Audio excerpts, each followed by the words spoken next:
Welcome to the Toastmasters Podcast, the official podcast of Toastmasters International. Hello, everybody. This is Greg Gazin. Each year, we have the honor of speaking with the newest international president. Now, in case you're wondering, our president is an officer of the Toastmasters International Board of Directors, a working ambassador for the organization. As a volunteer, he or she works with the board to develop, support, and modify the policies and procedures that guide Toastmasters International in fulfilling its mission. For the year 2025, our international president is Distinguished Toastmaster Aletta Rochat. Aletta is an inner life skills wisdom partner and certified coach. She's an accomplished author and global speaker who has delivered training in 21 countries and works with clients all around the world. She also coaches TEDx speakers, helping them craft messages that leave a lasting impact. Aletta describes leading, coaching, and training as her happy place. She also enjoys walking, hiking, and occasionally running half marathons with a spirited group of women known as the Wonder Women. In August 2025, Aletta Rochat made history as the first person from Africa and only the 10th woman in 100 years to become International President of Toastmasters International. Her profile, Meet Aletta Rochat DTM, 2025-26 International President, South African speech coach makes history by Paul Sturman, appears in the September 2025 issue of the Toastmaster magazine. Coming to us today from her hometown, Cape Town, South Africa, Toastmasters International President, Distinguished Toastmaster Aletta Rochat. Welcome to the Toastmasters Podcast. Thank you so much, Greg. It's such a privilege for me to be here. I've listened to this podcast so many times, so it's truly an honor. Thank you. Thanks for the endorsement. Well, first of all, congratulations. Oh, thank you. It's an amazing journey, and it's not like any international president. When you joined Toastmasters, you had no idea that there was such a thing, and you couldn't have imagined it. But step by step, I went on this journey and had many, many people supporting and mentoring me along the way. And I'm very grateful and proud to be the international president. Well, it seems that you're very passionate, but how does it actually feel to be in that top role, but also first international president from Africa and the 10th woman in Toastmasters history? Wow, Greg. It's deeply meaningful to me to be the first international president from Africa for many reasons. Africa is a country or a continent that has obviously many countries, and many of them are poor countries. And people often overlook Africa and think, well, nothing exceptional can come from Africa. And they almost immediately go towards the more first world countries. But it's a continent of great talent, of incredible people, and to be representing them in this role and showing them that it's possible is, for me, reason for celebration. Wow. Now, of course, it's the world's second largest continent. And of course, you're taking a big undertaking. How do you hope to inspire members from regions like Africa and other regions around the world that might feel overlooked or perhaps underrepresented? I think I would just encourage them to take the next step. I always say that I've suffered from a condition called helium hand. And ever since I've been a child, if someone asks for a volunteer, my hand automatically goes up. It's like I can't help myself. I always volunteer. But that's the first step in leadership, is to raise your hand and say, yes, I'm willing. And then, of course, we have to figure out what it is we have to do. And there's a learning curve attached. But if you consistently are willing to raise your hand, the next step will become evident to you. And the return on investment comes after you've said yes, after you've raised your hand. So I wouldn't have got to where I am today if I didn't continuously just raise my hand and say, yes, I'm here. Tell me what I need to do. Help me do what I need to do. And please support me every step of the way. I love that. Quite often in Toastmasters, you hear people being voluntold. I like to change that now and say, who here has a helium hand? Exactly. I just love that. I thoroughly enjoyed the article, and especially with the lead of the article, in which you made this bold statement with your wardrobe at the World Championship of Public Speaking and the convention. What message were you hoping to send, not just with your words, but with that presence? That was a bold move, as you say. It took a lot of courage. I knew that was an opportunity to bring a bit of Africa to the stage. I consulted widely because South Africa in particular is a very diverse, culturally diverse country, and I wanted to make sure that I was getting it right. So I had a couple of ideas of what I could wear, and I sent them to some of the leaders in the district, and they very politely said things to me like, that's not something a married woman would wear. Then they kind of gave me other ideas, and I found this dress that I wore. I saw a photo of it, and I said, yes, I can do that. But wearing a headdress is new to me. And I kind of said to the person who'd sent me that photograph, I'm not sure I can do the headdress. He said, Aletta, you need to carry it off like an African queen. You need the headdress.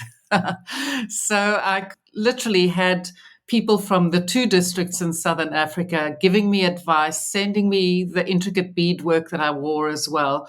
So they helped me represent Africa that day. And that was just such an honor to do that and to have them with me every step of the way.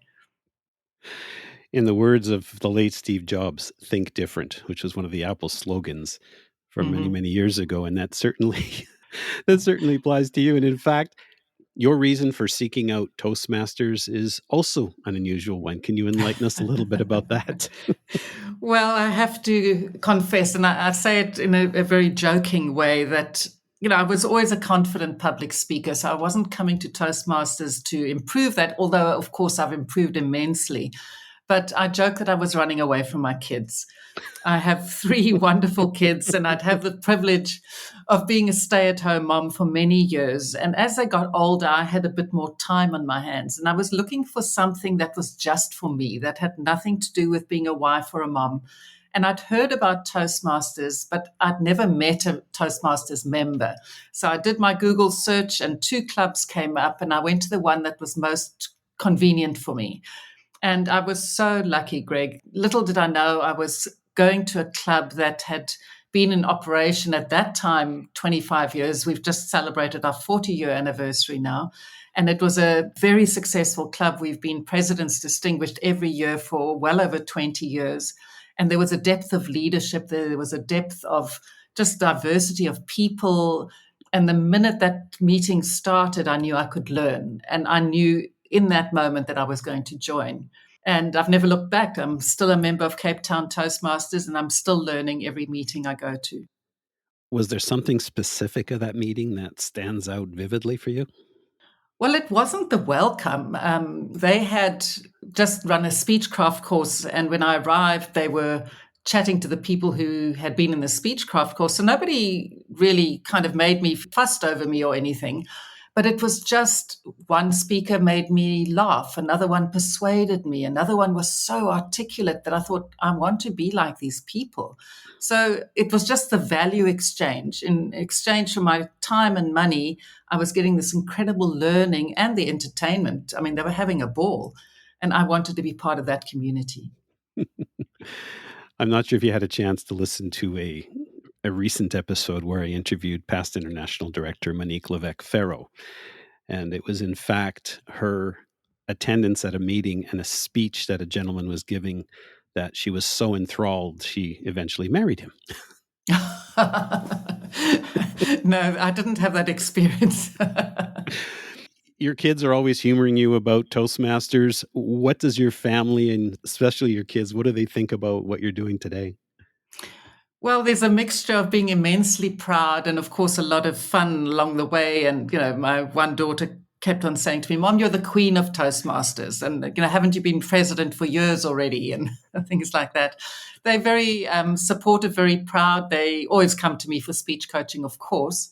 And I also have to give credit to my husband, Rory, who is not a Toastmaster and has always just understood that this is something that feeds my soul and has been incredibly supportive over all the years. So I couldn't have done it without all of their support. And of course, the voice, I chuckled when I read about that. Yeah, the one when I left a voice message for her, she said, Mom, stop talking to me in your Toastmasters voice. Just speak to me normally. And it was another funny thing. I asked them to record a short video that was played at my inauguration. My one daughter said to me, Mom, how dare you ask me to speak about you in less than 2 minutes? So it was just, they really keep me on the hop. They are delightful children, and they challenge me and keep me amused. And yeah, I just love them to bits. Besides your kids, what makes you laugh? I love being with people, Greg, friends, family. I'm a member of a book club. We've been together for over 20 years. I've got my Wonder Woman that I run with, and just being real with one another. We all have different experiences in life, but we all have challenges, and being there for one another and seeing the funny side of life, just seeing something that happened this morning that made us all laugh. It's just having fun with people. I can't imagine going through life and not having a good giggle every now and again, or seeing the funny side of something. Life's too short to be miserable. I just want to enjoy every moment, and I do that around people. As Dr. Ralph Smedley once said, we learn best in moments of enjoyment. Absolutely. Now, I walk my 10,000 steps a day. That's about maybe 7 kilometers. And I Mm. understand, Aletta, that you once hiked 30 kilometers, almost 19 miles. How did you do that in one day? That was a big mistake. Oh, I see. It was many, many years ago. My husband and I were hiking in a remote area in South Africa, and it was the days long before GPS. So we had a map and we looked for kind of arrows on the footpath, and clearly we missed the map or we missed the arrows on the footpath. And we ended up doing 2 days hike in one day. So we ended up hiking 30 kilometers in one day. So it was not by design. And we were mightily relieved when we got to that overnight hut and we could finally rest. Oh, that's amazing. Let's shift gears a little bit, Letta. And you credit Toastmasters with helping you grow into a leader. I would love to hear from you. What was that, let's call it pivotal moment, when you realized I can lead this organization to the highest level? Hmm. I've always taken on leadership roles, even at school level. It was just always something that I enjoyed and gravitated towards. I was at boarding school for high school, and I soon realized that every time I raised my helium hand and volunteered for something, I could get out of the hostel more than most people. So leadership always opened doors for me. I'd been a Rotary exchange student, had an incredible year in North Bay, Ontario, in Canada. Leadership was something I gravitated towards. And I think as I took the next step, starting off with club leadership, and then I fairly quickly, because I had a marketing background as a profession, I put my name forward to do district PR. That I hadn't been a Toastmaster probably for about 2 years when I did that. And bless my district, they elected me to that position. That year, our international president at the time, Pat Johnson, came to visit our district, and I got to plan her itinerary and travel with her.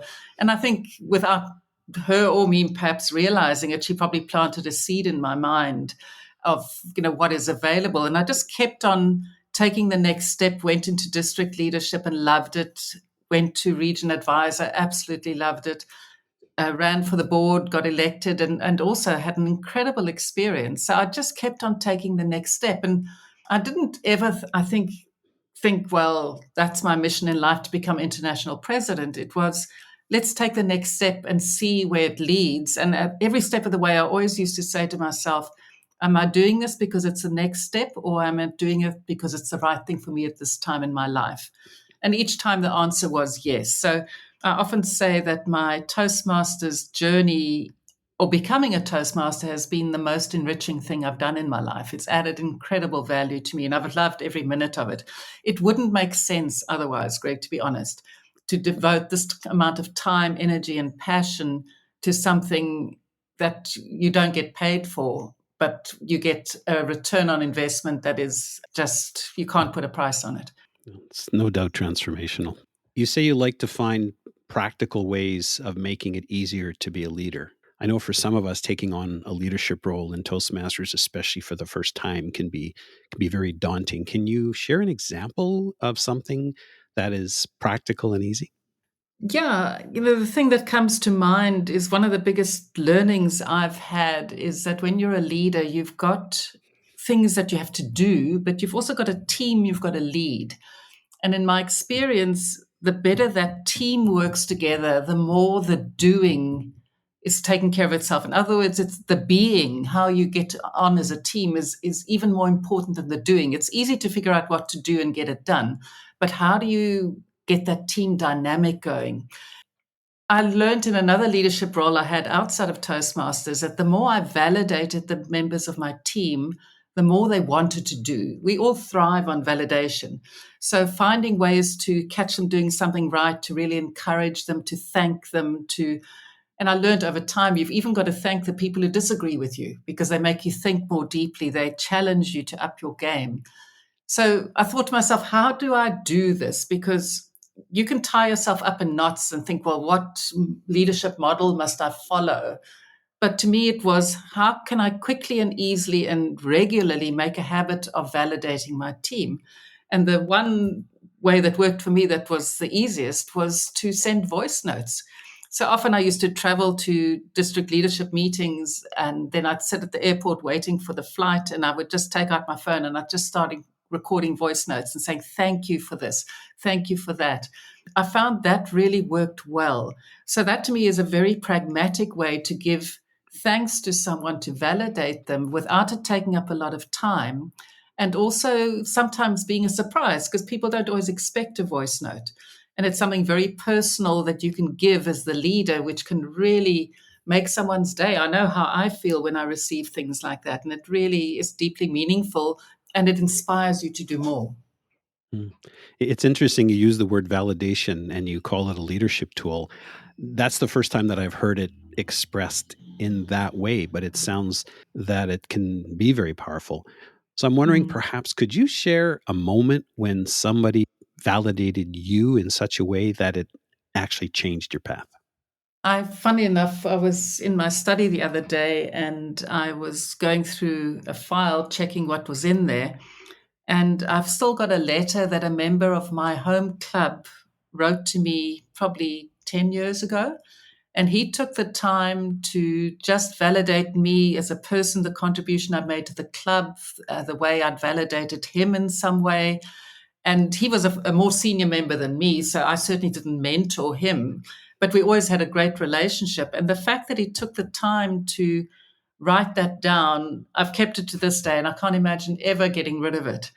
So it's those unexpected moments when somebody comments on something you did or says how meaningful it was when you said X. And possibly you don't even remember saying that, but it resonated with that person and they took the time and trouble to send you something like that. And those are the moments that feed my soul and you make your heart feel warm. And then the next question I ask myself is, if that meant so much to me, how can I pass that on to somebody else? Who can I validate and how can I validate them so that they also have that experience? Because it's something we do for one another. It's never a single direction. I think it's something that bounces back and forth between us in a team. But it's never just about receiving, it's also about giving. Yeah, it sounds like they made it as a kind and appreciative gesture, not realizing the actual impact that those words had on you. Yeah. And probably if I had a conversation with Hugh today, he would probably not even remember writing that letter to me, possibly. I would actually have to ask him. But it really resonated with me. That's awesome. Now, of course, you're a coach and Mhm. you're someone who helps people with executive presence. Mm. How has coaching others changed you as a communicator? Really good question, Greg. I think what it has done, and I credit Toastmasters for this, the one thing Toastmasters has really helped me do is listen very intently and quite analytically, not only to what is being said, but to what is not being said. Or I often refer to what is the subtext of what they're saying.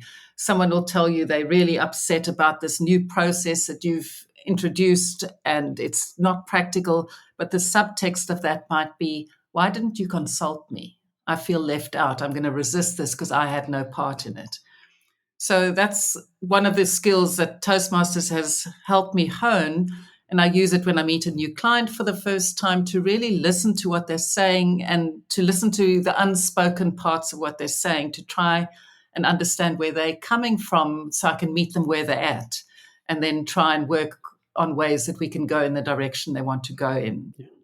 And you learned this at a very young age. In fact, you described communication as a survival skill in your youth. Yeah, I had a very nomadic childhood, I call it. My father was involved in mining and he was a specialist shaft sinker. So we moved quite a bit in South Africa to the various mines that needed his expertise. And then by the time I was 5, we were living in Zambia. By the time I was 6, we were in Canada. And then by the time I was 8, we were in Tasmania. So I was constantly on the move. I was always the one who was the kid with a funny accent, the one who came halfway through the term, that type of thing. I remember so vividly standing in front of my new classmates, and they were all strangers at that point, at the age of 8, and thinking to myself, Aletta, you've done this before, you can do it again. And I'd learned very early on that the best way to integrate into that new group quickly is to listen, find out what's important to them, and then have a conversation about that. And of course, if you got that right, you'd have friends at break time. And as an 8-year-old, very importantly, you get invited to birthday parties. Right. So I'd learned those skills. And then years later, when I started coaching, I suddenly realized I was teaching those exact same skills I'd learned as an 8-year-old to my clients. And it was just something I'd learned innately at a young age, but it served me very well ever since. Wow. Now let's go from your childhood to your current career. And my understanding is that your career wouldn't have happened if it wasn't for Toastmasters. Can you tell us a little bit about that?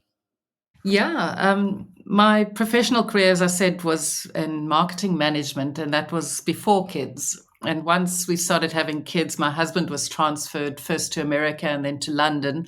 So then I couldn't work.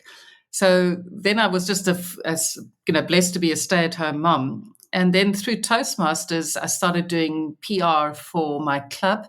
And I remember the day someone called and I said, well, this is when we meet. Come to our meeting. We'll have so much fun. And this lady said to me, I'm phoning for my boss. He's too busy to come to your meeting. Can't you help him? So I thought, oh, okay. So I said, yes, of course. And he became my first client. And he was a CEO of a group of companies, very successful businessman, but he was really unsure about speaking at his own 50th birthday party. And that's how it started. So he then hired me to come back and help him with some business presentations. And over time, other people got to hear what I did. And so many people through the Toastmasters network have referred me to people or have come to me themselves. And that's just how it grew. And then I went on to get a speech coaching certification. And now I'm busy doing other coaching certifications. But it happened because of Toastmasters, but I discovered I loved it and I thrived on it. So I just kept on saying yes to any opportunity that came my way.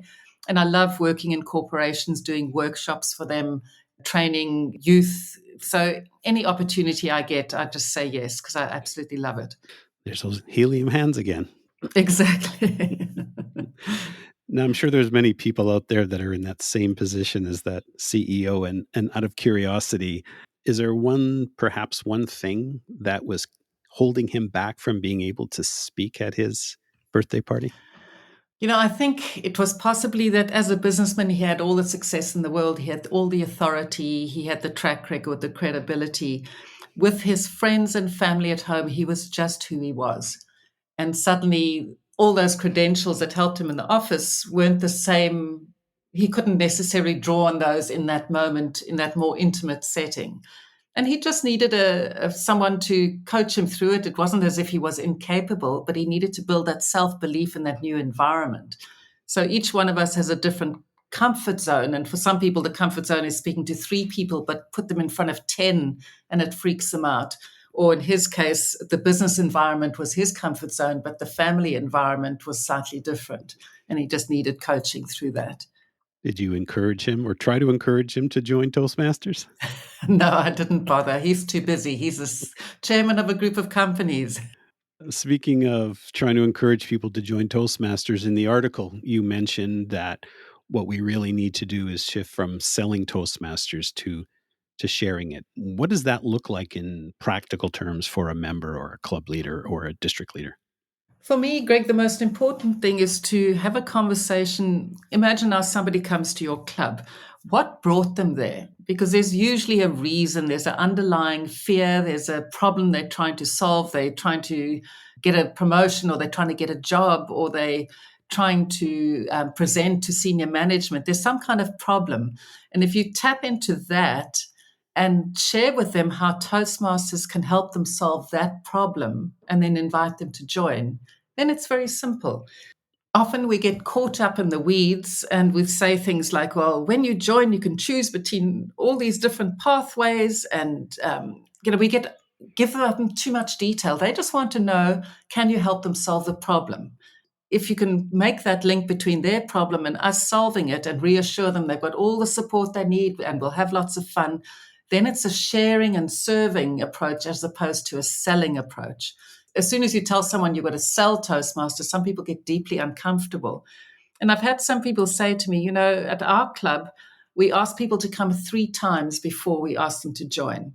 And I said, that doesn't make sense to me. It's like me going to a store and saying I want to buy a microwave, and the person in the store says to me, no, I want you to be really sure. I think come back next week and see if you still want it. And then I come back next week and they tell me to come back the following week. It makes no sense. If I've come to your meeting, I'm already interested in what you have. All I'm waiting for often is an invitation. So share with me how you can help me, ask me to join, and then support me when I join. Yeah, I've seen that happen in a few places, or I've been to clubs where you go as a guest and they'll say, well, you might want to check out other clubs and see which one is the best fit for you. But at the same time, if there's somebody there who wants to join, there's no reason not to say welcome.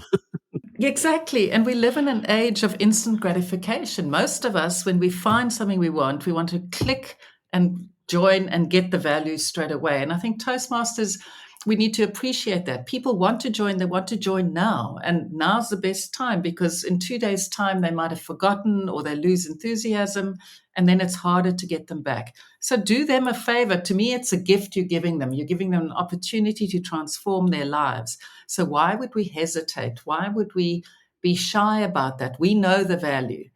So just share the opportunity, find out what they want to solve, show how we can help them, and ask them to join. That's sage advice. Of course, Toastmasters means different things to different people. Aletta, I'm wondering, is there one area that you think Toastmasters has an untapped potential for an impact on today's world? Greg, I often get asked, what's your vision for the organization? And I think people are expecting me to say, well, we're going to have a new system or this new invention. And I say, my vision is that you and I see the opportunity that's right in front of us, and that we take action to take advantage of that opportunity. I'll give you an example. In Cape Town, there's a massive, big building complex that Amazon is building at the moment. And every time I drive past that, I think to myself, we could have at least 1, if not 2 or 3 clubs there. It's so big. But then I always forget about it. And I think, well, somebody else will do it, because I'm not the area director or the division director. But when I take ownership of that and try and contact Amazon and say, would you like a Toastmasters club? Can I send people to you to have this conversation? That is me taking ownership of it and not waiting for someone else to do it. When I hear people say, well, we can't start clubs, and I'm thinking, we've got to see it differently. Can I find 20 people in this community who need what we have to offer? And it's very hard to say no to that, because I believe that there's so many people who desperately need what we offer. So let's act as if it's possible and then take action on that belief. Instead of thinking of why it can't be done, let's think of why it can be done. So if each one of us looks around us, and whether it's your neighbor or your family member or somebody in your community, approaching them, taking action on it, and inviting them to join, that is the biggest impact that we're going to have. It's you and I. It's not world headquarters of the board or somebody else. It's you and I. Well, thank you so much for your sage advice. And folks, if you've gained some insight from our interview today, I encourage you to share this episode with your friends and family and fellow Toastmasters.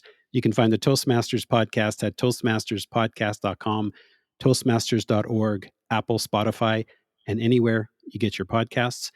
And don't forget to read Paul Sturman's article, Meet Aletta Rochat, 2025-2026 International President, South African Speech Coach Makes History. and that appears in the 2025 issue of the Toastmaster magazine. Aletta, before we end our conversation today, I would love for you to leave some words of wisdom or some guidance to kick off the Toastmasters 2025-2026 year. Thank you, Greg. I think what I'd like to leave your listeners with is the fact that we are, each one of us, capable of far more than we believe to be possible. The way we develop that and step into that potential is by raising our helium hand. It's by saying yes, and it's by believing in ourselves and helping other people do the same. We're in this wonderful network of people who constantly uplift one another, support one another, and together we unlock potential we didn't even know we had. So believe in yourself, take the next step, and help someone else do the same. Madam International President, thank you so much for taking the time to speak with me today. It's been an honor and a pleasure. Thank you so much, Greg.